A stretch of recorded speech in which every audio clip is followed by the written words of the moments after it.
Գյուրջան Կասկադ, հասանելի բնակարաններ 65 ամիս մարման ժամկետով։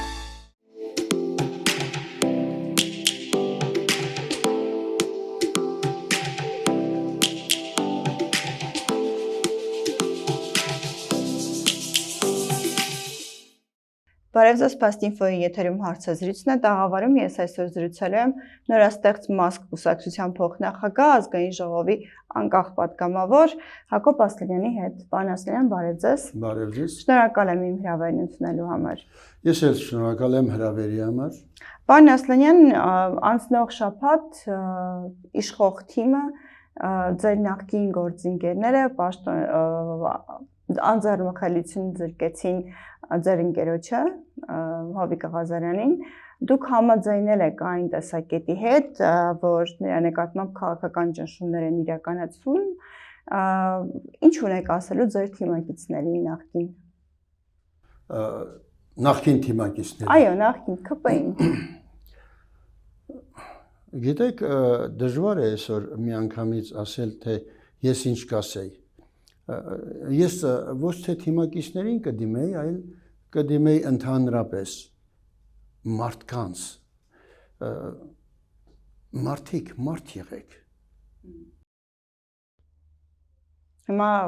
ԿՊ-ում դադարել են մարդ լինել։ Ես չասացի, որ դադարել են, ես ասացի մարդ եղեք,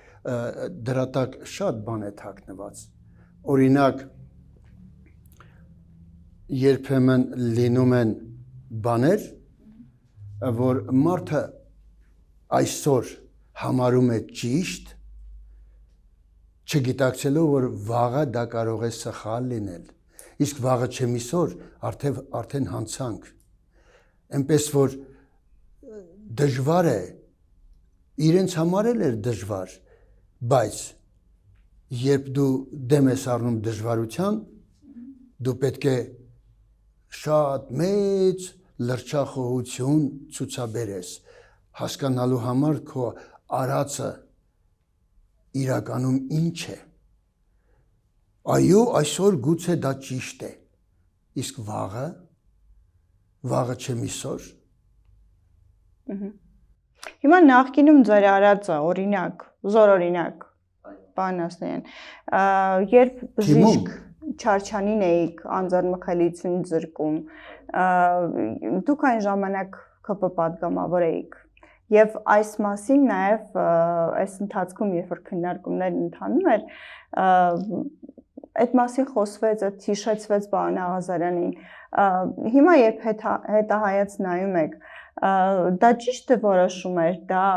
ճիշտ վարքագիծ էր նաեւ ձեր կողմից, անհատապես ձեր կողմից։ Ես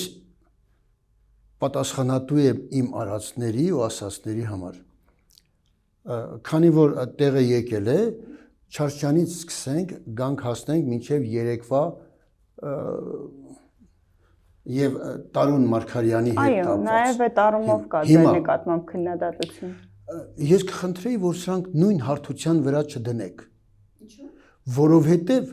նախ դրանք տարբեր մարդիկ են եւ հետո դրանք տարբեր գործառույթներ են եւ դրանց հիմքում ընկած են տարբեր երևույթներ, տարբեր փաստեր, կներեք։ Քանի որ հարցը տվել եք, ես ասեմ։ Օրինակ, եթե նման այն անցյալ դեպքերում կամ այս մյուս դեպքում կոնկրետավորված փաստեր կան, շատ կներեք։ Այդ ինչպես է պատահում, որ մեկը պաշտոնատար անձ լինելով կարճ ժամանակաշրջանում միլիարդավոր դրամների տեր է դառնում, իսկ այն մյուսը տասնյակ չէ, մի քանի տասնյակ տարի աշխատելով ոչնչի տեր չի դառնում։ Հասկանում եք, այստեղ ես ոչ թե պաշտպանել եմ իմ ընկերոջը, պաշտպանել եմ ճշմարտությունը։ Այո, օրինակ, 3 հարց էր բարձրացվել նաև Տարոն Մարգարյանին։ Ես ուղղակի զարմանում եմ։ Ես եւ պարոն Ղազարյանը, այո, դեմ ենք քվեարկել դեմ են քվեարկել պարոն Աղազարյանի նկատմամբ այդ թխված գործին, բայց կողմ են քվեարկել, նորից եմ ասում, կողմ եմ քվեարկել, ինչու եմ կողմ քվեարկել, սիրելիներս, եթե դուք ուզում եք արդարանալ ու գտնում եք, որ ձեր ընկերը արդար է, Հայաստան դաշինք, պատիվ ունեմ դաշինք, գայք, միանայիք, դեմ քվեարկեիք, այդ ժամանակ ես էլ դեմ կքվեարկեի, ձեր հետ միասին, դուք Դա ինչ կփոխեր։ կփոխեր այն, որ ես կիմանայի, որ իրենք պայքարում են իրենց արդարության համար, բա ինչ է Իրենք հարգել են Տարոն Մարգարյանի խնդրանքը, առայն չմասնակցելու, Տարոն Մարգարյանին կարող էին ասել դու հանգիստ նստիր տեղդ, մենք ենք որոշելու, ինչու,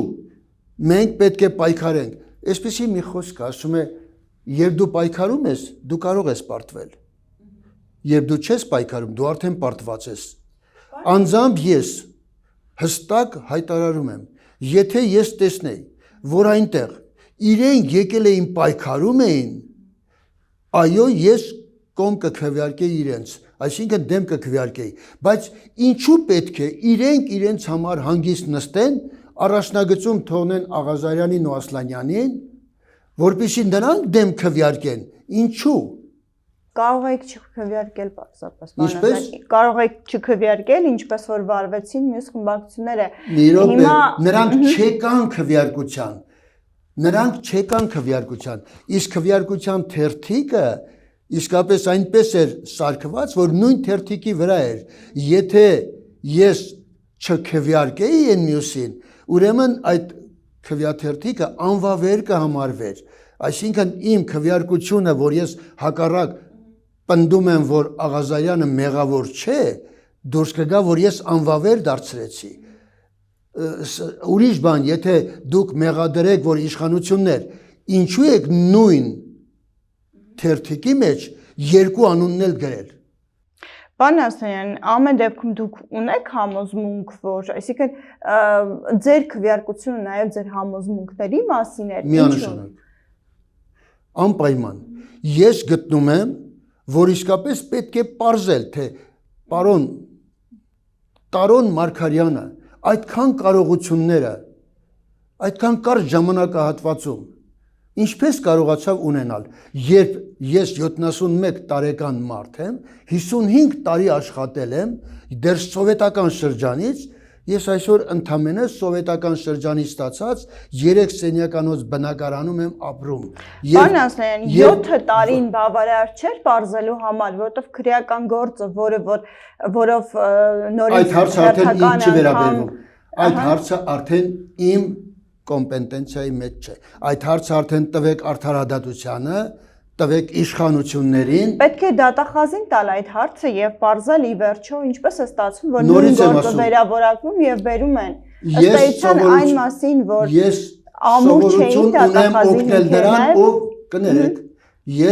սովորություն ունեմ օգնել նրան, ով օգնում է ինքն իրեն։ Ես չեմ սիրում օգնել նրան, ով ձեռքերը ծալում նստում է եւ ասում է արի ինձ օգնի։ Շատ լավ, հիմա գալով իշխանության հետ հակասություններին, պարոն Ասլանյան, պարոն Աղազարյանը ամբիոնից, երբ հարց հնչեց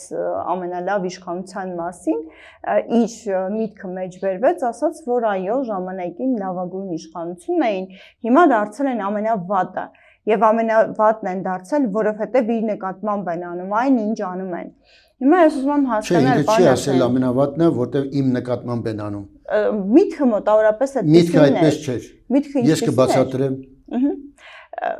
Ուզում եմ հարցնել, պարոն Ասլանյան, ձեր հակասությունները ստացվում է անձնական դաշտում են, Բացարձակապես։ Դուք այլ տարաձայնություններ, այլ հակասություններ այս իշխանության հետ չունեք։ Սրվեց ձեր հարաբերությունները միայն երբ պարոն Աղազարյանի խնդրեցին մանդատ դնել։ Իհարկե ոչ։ Այդ տարաձայնությունները արդեն տարիների խորություն ունեն։ Ներսում երբ ես ասեմ ձեզ Հեղափոխությունից առաջ ԿՊ-ն ուներ սահմանադրություն եւ սահմանադրություն եմ ասում, ծրագիր եւ կանոնադրություն, ներողություն, սահմանադրություն եմ ասում։ Ուրիշ բաներ չմտածեն։ Հա, ծրագիր եւ կանոնադրություն։ Երբ եկավ իշխանության, ինքը մինչ իշխանության եկած իր ծրագրից ու կանոնադրությունից շատ բաներով հեռացավ։ Հանեց նույնիսկ այնպիսի կետեր, որոնք հետո պետք է դառնային իր սխալները ծածկելու ճանապարհ։ Օրինակ շատ օրինակներ կան։ Ամենացուցունը, այսպես վառ օրինակը ո՞րն է։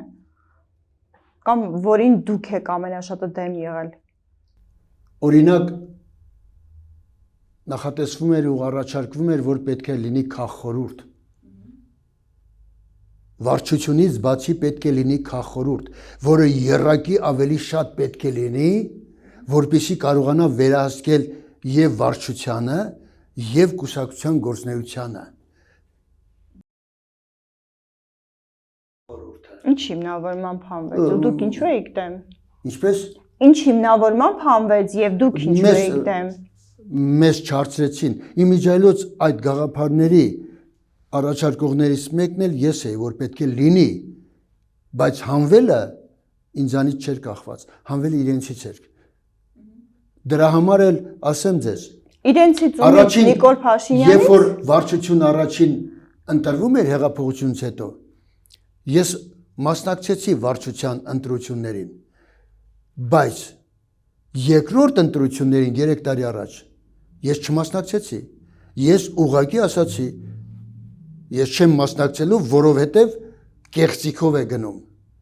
Այսինքն ԿՊ-ն ներսում ընտրություններ է կեղծում։ Կեղծել է։ Հիմա կարող են ասել պարոն Ասլանը նոր է բացում, այո, երբ ես ներսում էի, իրավունք չունեի դրա մասին խոսելու, որովհետև այն ժամանակ մենք փորձում էինք ճշտել, այն ժամանակ մենք փորձում էինք դրան դեմ դուրս գալ, այն ժամանակ մենք ուզում էինք, որ այս իշխանությունը հեղափոխական սկզբունքներից չշեղվի, եւ ես որպես պատմաբանի նորից եմ ասում, այդ շեղումը կատարվում է այն պատճառով, երբ որ իշխանությունը գտնվում է մեկ մարդու ձեռքին, կամ գտնվում է մեկ կուսակցության ձեռքին, կամ մեկ խմբակցության ձեռքին, եւ այդ ընթացքում դանդաղորեն այդ իշխանությունը նախ վերածվում է ավտորիտարի, իսկ հետո նաեւ տոտալիտարի։ Հիմա այս իշխանությունը այդ ճանապարհին է, ավտորիտար իշխանությունից գնում է դեպի տոտալիտարիզմ։ Այլապես ինչ է նշանակում SMS-ով պահանջել, որ վայր դնի մանդատը։ Ընկեր, սա խաղապարտ չէ։ Պարոն Ասլան, միայն սա է, նախ մի հարց էլ տամ։ Իհարկե միայն սա չէ։ Վարչության ձեր ընտրությունների հետ կապված մի հարց տամ, եթե թույլ տաք վերադառնանք այդ հակասություններին։ Հիմա արչևում Գյումրիի ընտրություններն են, իհարկե այն օրը, երբ հեռարձակվելու է մեր հաղորդումը լռության օր է լինելու եւ այսպես քարոզարշավ անել չի կարելի ըստ այո։ Ես միայն ուզում եմ հասկանալ, եթե ներսում ԿՊ-ն կեղծում է, ԿՊ-ն կարող է ընտրություններ կազմակերպել ազատ, արդար, թափանցիկ, օրինակ Գյումրիում, օրինակ 2026-ին, եթե լինեն հերթական ընտրություններ, իրենք այսպես շատ են խոսում իրեն ժողովրդավար լինելու մասին, ինչպես կարող են ներսում ընտրություն կեղծած ուժը համապետական ընտրություններում չկեղծել։ Եկեք այդ հարցին չպատասխանեմ։ Ինչու, պարոն Ասլան, շատ կարևոր հարց է։ Չէ, ես հասկանում եմ, որովհետև չի կարելի ասել մի բան, որը դեռ չի կատարվել։ Ես ասել եմ, առաջիկա ընտրություններում 26 թվական եթե հասնենք, ես չգիտեմ արտահերթ կլինի թե չէ, բայց ինչ ուզում է լինի։ Արտահերթի դեպքում 26 թվականին առնվազն 4-ից 5 ուժ է մտնելու։ եւ ներսում արդեն այդ 4-ից 5 ուժը հոյակապ ձևով իրար ուտելու են եւ դրանից ժողովուրդն օգտվելու է։ Այսինքն ԿՊ-ն ճիշտ եմ հասկանում, որ ձեր կարծիքով միանձնյա իշխանություն միանշանակ չի ունենա։ Բացառվում է։ Պարոն Ասլանյան, դուք ինչպեսի ընդդիմություն եք լինելու։ Ինչի մասն եք խոսելու կամ ինչ եք քննարկելու։ Օրինակ, ասեմ, մեր ծրագրում օրինակ այնպիսի կետեր կան, որ դա ռեալ ընդդիմություն է։ Օրինակի համար մենք առաջարկ ունենք մեր ծրագրում, որ կոռուպցիայի կանխարգելման հանձնաժողովը պետք է տրվի ընդդիմությանը։ Գիտեք սա ինչ է նշանակում, որ իշխանություն, ով ուզում ես եղի, 5 հոգանոց կոռուպցիայի կանխարգելման հանձնաժողով կա, 4 ընդդիմությունից է, 1-ը իշխանությունից, որպեսզի եւ այդ դեպքում իշխանությունը հանգիստ կարող է գնալ նստել, բայց փշերի վրա։ Բոլորովին վերջերս Նիկոլ Փաշինյանը հայտարարեց, որ Ղարաբաղյան շարժումը պետք է ավարտել, պետք է դադարեցնել։ Դուք Արցախյան 3 պատերազմների մասնակից եք։ Դուք այս հարցին ինչպես եք վերաբերվում, ինչպես ընկալեցիք այս հայտարարությունը։ Քաղաքական տեսակետից շատ վատ։ Այդպիսի հայտարարություն չի կարելի անել, ուղղակի չի կարելի անել, բայց քաղաքական վերլուծություն պետք է կարողանալ անել, հարգարժան իշխանավորներ։ Հասկանում եք, վերլուծությունը որն է, օրինակի համար,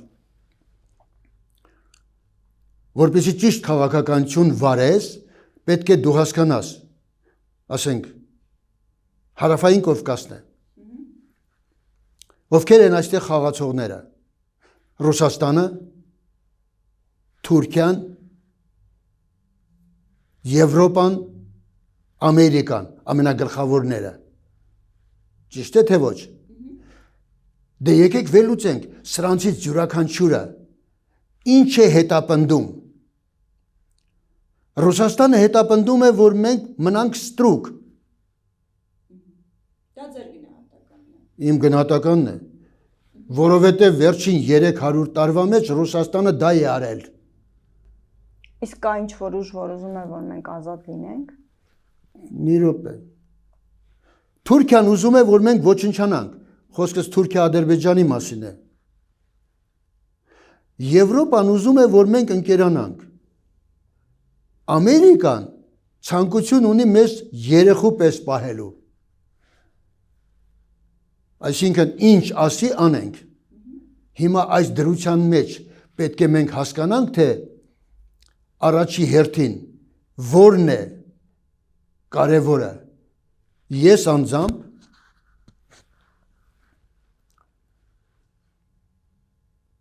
չեմ ընդունել ռուսական հովանավորչությունը, չեմ ընդունել բոլշևիկյան ժամանակաշրջանից, որովհետև բոլշևիկները դեռ ժամանակ ծախել են իմ հայրենիքը, Հայաստանը ծախել են, ես դա որպես պատմաբան եմ ասում։ Պարոն Ասլանյան, ես Ղարաբաղյան շարժումը ավարտելու մասին եմ խոսում։ Մի րոպե, բայց հիմա գալիս ենք դրան։ Սիրելի քրիստոնե, եթե դու մի բան ուզում ես հասկանալ, այդ ցավալին այն է, որ մենք հայ ժողովուրդս, հիմա ես չգիտեմ ամեն հասկացող, չհասկացող, նույնիսկ կարող է հայոյանքներ գրել, փոխանակ մտածի, տեսնի թե այս մարդը, որը այդքան հետագից է անցել, ինչ է ասում։ Մենք սովոր ենք նախ էմոցիայի տակ որոշել, հետո որոշել մի փոքրիկ հատված եւ ասել այսպես է։ Օրինակ այդ նույն Ղարաբաղն եք ասում։ Ինչու մենք կորցրեցինք Կարսը, ինչու մենք կորցրեցինք Անին, ինչու մենք կորցրեցինք Վանը։ Գնացինք, ինչու մենք կորցրեցինք Կիլիկյան, մի խոսքով, ինչու մենք կորցրեցինք մեր հայքը 400,000 քառակուսի կիլոմետրից մնացինք 30, որպեսզի մենք ճշտին հասնենք, մի պետք է կարողանանք պատճառահետևանքային կապը հասկանալ, թե ինչու ենք մենք կորուստներով եկել մինչև հիմա։ Ղարսը տալուց հետո 100 տարի գոռում էին ղարս։ Պարոն Ասլանյան, Հիմա դուք եկել եք բնա։ Մենք Արցախը պահել ենք։ Դուք 30 տարի կներեք, դուք 30 տարի Արցախը չեք պահել։ 30 տարի բանակցություններ է գնացել Արցախը տալուն։ 30 Նիկոլ Փաշինյանի թեզն է, պարոն Ասլանյան։ Ոչ։ Նիկոլ Փաշինյանի թեզերից է։ Նիկոլ Փաշինյանի թեզը չի դա։ Դա իրականություն է։ Դա ասել է եւ Ռոբերտ Քոչարյանը, դա ասել է եւ Ռոբերտ Քոչարյանը, դա ասել է եւ Սերժ Սարգսյանը։ Ասել են, որ բանակցում են Արցախը որ պետք է վերադարձվի բոլոր 7 շրջանները։ 7 շրջանները Արցախը չէր միայն, չէ՞։ Իսկ Արցախը մի րոպե, ասել են, որ պետք է 7 շրջանները վերադարձվի եւ Արցախի հարցը կարգավիճակի դիմաց, այո, կարգավիճակի չի եղել կարգավիճակի դիմաց։ Բա ինչի դիմաց է եղել։ Ուղղակի հանձնում էինք։ Այո։ Այո։ Պարոն Ասլանյան, ուզում եք 30 տարի բանակցում էին, որպեսզի 7 շրջանները հանձնեին եւ առանց 30 այդ դրա վառարտայությունը գիտեք որն է։ Այն որ ամեն անգամ երբ ինչ որ համաձայնության են եկել, հենց որ եկել է համաձայնությունը կնքելու ժամանակը, անմիջապես Ադրբեջանը նոր պահանջներ է դրել։ Գիտեք, ես մի առիթով ասել եմ, ամենամեծ սխալը գիտեք երբ է սկսվել։ Լևոն Տեր-Պետրոսյանից է սկսել։ Երբ 1994 թվականի մայիսի 12-ին Մոսկվայում Լեռնային Ղարաբաղը Ադրբեջանը երբ ստորագրում էին հրադադարը, Հայաստանը նույնպես ստորագրեց այդ հրադադարի տակ։ Դրանով իսկ Ղարաբաղ Ադրբեջան հակամարտությունը ժողովուրդների ազատ կամքի ինքնորոշման սկզբունքը փոխարինվեց եւ Հայաստանը դարձավ ագրեսոր, այսինքն տարածքային այդ գաղափարը այդտեղից էլ սկսած մեր կորուստները գնացին։ Պարոն Ասլանյան, ինչու եք մասնակցում Արցախյան պատերազմին, եթե չէիք հավատում դրա։ Ես այն ժամանակ հավատում էի։ Ես այդ բոլորին չեմ հավատացել 16 թվականից հետո, երբ վերադարձել եմ ճակատից։ Շատ լավ։ Ես տեսել եմ, թե բանակը ինչպես է քայքայված։ Ես տեսել եմ, թե բանակը ինչպես է դատարկված։ Ես տեսել եմ, թե բանակը ինչպես է մերկացած։ Եվ ասել եմ մի քանի տեղ, նորից ասեմ, անկախ թերթում 2016 թվականի մայիսի 5-ին ես հոդված եմ տպել, որտեղ նկարագրել եմ այս բոլորը եւ վերջում նախադասություն էի գրել, որ անձամբ ես կգնդակահարեի բոլոր նրանց, ովքեր բանակի հաշվին թեկուզ 1 դրամով հարստացել են, որովհետև ես տեսա 16 թվականին, որ մենք այլևս բանակ չունենք։ Մինչ այդ ես հավատում էի, որ մեզ բանակը երբ որ Պարոն Ասլանյան, եթե 2016 թվականին մենք բանակ չունեինք, ինչու այդ պատերազմը, ապրիլյան պատերազմը տևեց ընդամենը 4 օր։ Ինչու այնիշ տեղի ունեցավ 20 թվականի 44 օրերին, տեղի չունեցավ 4 օրվա ընթացքում։ Որովհետև 4 օրվա ընթացքում դա Ադրբեջանի, այսպես ասած, ոնց են ասում, որ փորձն էր ճշտելու համար ինչի ինչոց է, հասկացնելու համար, որ ես տեսեք ինչ եմ անելու, իր համար ճշտելու համար, թե իր հնարավորությունները ինչքան են, եւ այդ ժամանակից սկսած Ադրբեջանը հսկայական քանակությամբ ոչ միայն զենքերը, ամեն ինչը միլիարդներով էր գնում, դրա հետ միասին մեծ չափսով համագործակցում էր Թուրքիայի համաձայնությունը ստանալուն, Սիրիայից բերվող այդ գրոհիններին կամ ինչպես ասում են դրանց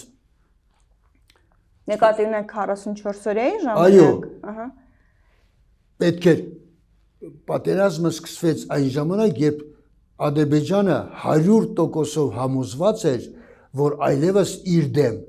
ոչ մի տեսակ խաղ չի կարող լինել։ Պարոն Ասլանյան, Ադրբեջանը այդ պատերազմը սկսեց բլիցկրիգի ակնկալիքով, Այո։ բայց այդ բլիցկրիգը տեղի չունեցավ, որովհետև բանակը, եթե այն բանակը, որ դուք ասում եք չկար, այդ բանակը կարողացավ դիմակայել։ Եվ ես ավելին ասեմ, կան լրջագույն վերլուծություններ եւ գնահատականներ եւ անգամ Իլհամ Ալիևն էր խոստովանել, որ եթե պատերազմը չավարտվեր նոյեմբերի 9-ի համաձայնագրով եւ շարունակվել մի փոքր ավելի շատ, ապա Ադրբեջանի բանակը այլևս հյուծված էր եւ չէր կարողանալու շարունակել այդ պատերազմը։ Սա Ալիևի պնդումն է։ Եվ այն բանակը, որ դուք ասում եք չկար, ոչնչացված էր, պարոն Ասլան, ստացվում է, որ իրապես կարողացել է դիմակայել եւ զոհերը եւ կորուստները ադրբեջանական կողմին նաեւ այդ մասին են։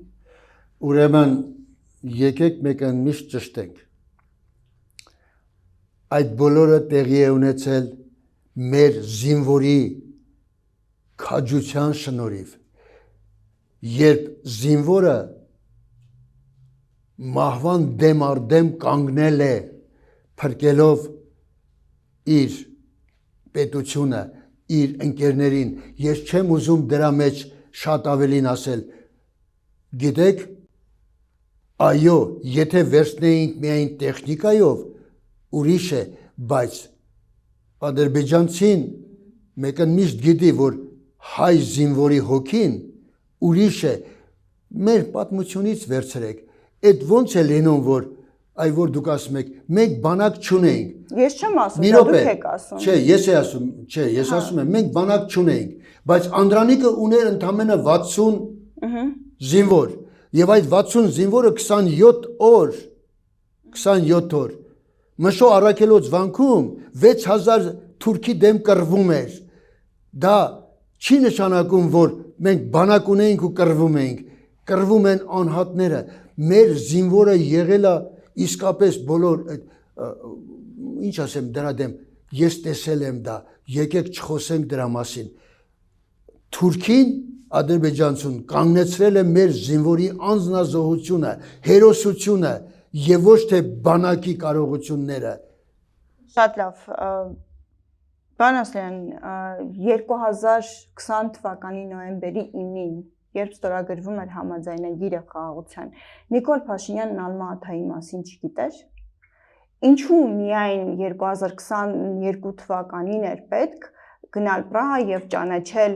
Արցախը Ադրբեջանի կազմում։ Ինչու այն ժամանակ, ինչու ընտրությունների ժամանակ 2021 թվականի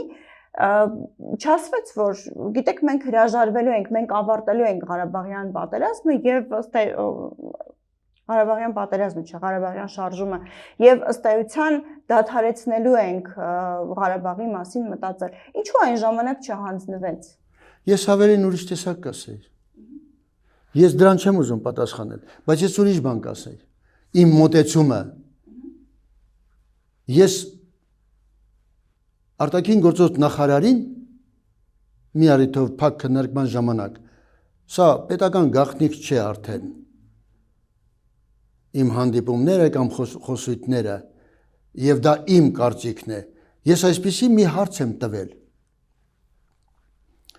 Ասի որ ինչու դուք միջազգային հանրության առջև բաց չեք անում Ալիևի ստախոսությունը։ Ասի ինչ է պարոն Ասլան, ասի օրինակ ՄԱԿ-ի կանոնադրության համաձայն, երբ որևէ մի պետություն դառնում է Միավորված ազգերի կազմակերպության անդամ, նա պետք է նախ հայտարարի, թե ինքը որ պետության իրավահաջորդն է եւ որ սահմանների վրա է տարածում իր իշխանությունը։ 1992 թվականին ասացի, Ադրբեջանը մարտին հայտարարեց, որ ինքը դառնում է Միավորված ազգերի կազմակերպության անդամ եւ հայտարարեց, որ ինքը 1918-20 թվականների մուսաֆաթական Ադրբեջանի իրավահաջորդն է։ Այդ դեպքում ինչու դուք չեք հարց բարձրացնում, որ եթե այսօրվա Ադրբեջանը ինքը 1918-20 թվականների մուսաֆաթական Ադրբեջանի իրավահաջորդն է, ապա ինչ բարոյական եւ իրավական իրավունքով է պահանջում խորհրդային Ադրբեջանի տարածքների ամբողջականություն, երբ Ղարաբաղը եւ Նախիջևանը 1921 թվականին հուլիսի 5-ի Կովկասյան բյուրոյի որոշումով է մտցվել Ադրբեջանի կազմի մեջ։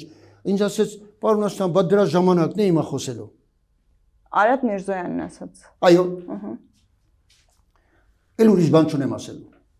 Ինչու այն ժամանակ բացահայտ կամ քննադատություն չէր հնչում ձեր կողմից, այսինքն դուք ժամանակին Ես ներսում քննադատել եմ։ Ես ասացի 21 թվականին ոչ, բայց 22 թվականի կեսերից սկսած ես տարբեր առիթներով օրինակ դժգոհություն եմ հայտնել կադրային քաղաքականության համար իրեն վարչապետին դժգոհություն եմ հայտնել ասել եմ այդ կադրային քաղաքականությունը մեզ լավ օրի չի բերելու Օրինակ որ կադրերին եք քննադատել Ես ոչ թե կադրերին եմ քննադատել այլ կադրային քաղաքականությունը որն է կադրային քաղաքականությունը կադրային քաղաքականությունը հետևյալն է որ ամենաառաջին մեկ մարդուն պետք է այնպիսի մարդու դնես,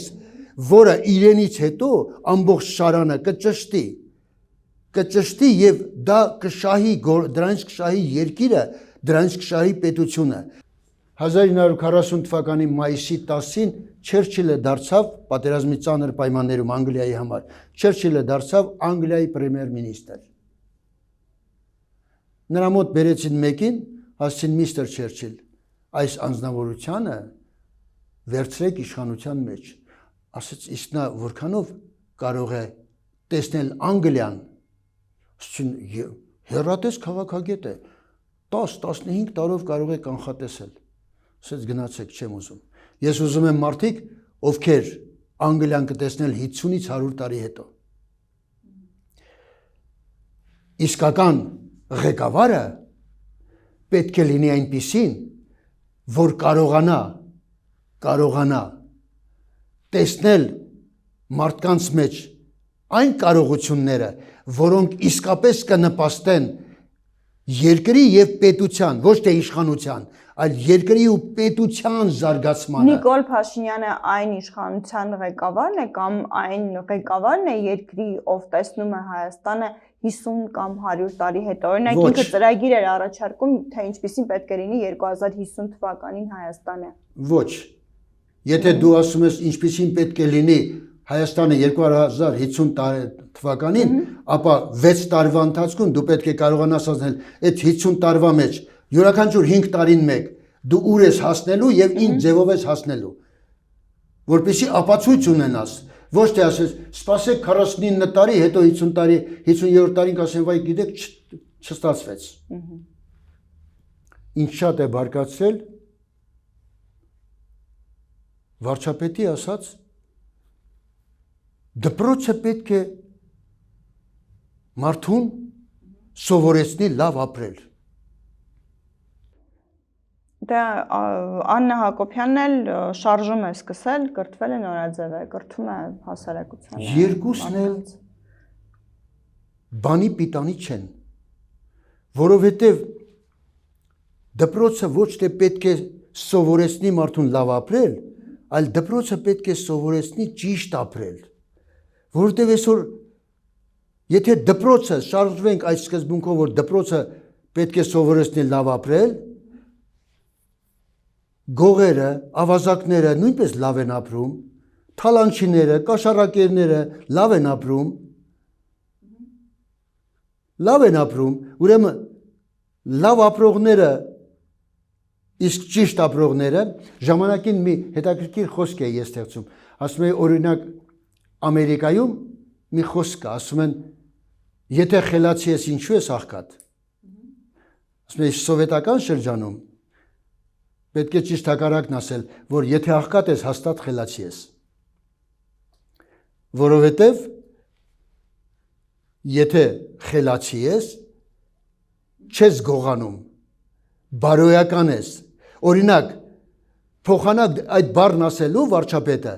պետք է ասել ինչու դպրոցներից էթիկայի եւ էսթետիկայի դասերը հանել եք։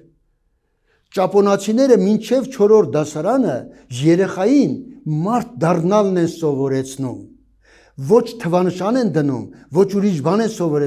սովորեցնում են մարդ հարգել, դաստիարակում են մարդ, հետո նոր սկսում են կրթել։ Երբ մի առիթով մեր հանձնաժողովում, այսինքն կրթության հանձնաժողովում, երբ որ ես ասացի, որ դուք շարունակ խոսում եք կրթությունից, մոռանալով դաստիարակության մասին, ինձ հակադարձեցին, թե պարոն Ասլան, կրթությունը ինքն իրեն արդեն դաստիարակություն է, ոչ սիրելիներս, այնքան կրթված սրիկաներ կան, եթե մարդը միայն կրթվում է մենակ իր համար, եթե մարդը դաստիարակվում է հասարակության համար, ուրեմն մարդուն առաջերտին պետք է դաստիարակել, հետո նոր կրթություն տալ, սա որպես ուսուցիչ եմ ասում։ Դե Աննա Հակոբյանին կարող էիք խորհուրդ տալ, հորդորել։ Բայց Աննա Հակոբյանին խորհուրդը կվերցնել։ Ասել ոչ թե կրթվել, այլ դաստիարակվելն է նորաձև միգուցե։ Ոչ, էլի նորաձև բառը չի կարելի օգտագործել։ Ինչու՞։ Որտեվ պետք է ասել կրթությունը արդիական է։ Նորաձև չի, կրթությունը նորաձև չի լինում։ Կրթությունը լինում է իր ժամանակի արդիականության արտահայտությունը։ Այսօր պետք է կրթությունը լինի արդիական, ժամանակակից, որտև կրթությունը միշտ պետք է մեկ քայլ առաջ լինի, քան կյանքը։ Իսկ մասնակցել եք երբևէ այդ արշավներին, ինչպես եք գնահատում, հաջողվում է կրթվել։ Աննա Հակոբյանի արշավներին նկատի ունեմ։ Ոչ չեմ մասնակցել։ Ես երբեմն գիշերը մինչև լույս հանդիպում եմ իմ լավագույն ընկերներին, ասենք կարդում եմ Արիստոտելին, Պլատոնին, ստոիկյան փիլիսոփաներին, որովհետև նրանք իմ լավագույն ընկերներն են, նրանք են ինձ սովորեցնում հարկ եղած դեպքում լռել, հարկ եղած դեպքում գրել, մեծերի հետ, ես սիրում եմ մեծերի հետ շփվել, ինձանից խելացիների, որտև մարդը ինչքան խելացի է դառնում, այնքան խելքի կարիք ազգում, այնքան խելացիների հետ շփվելու կարիք ազգում,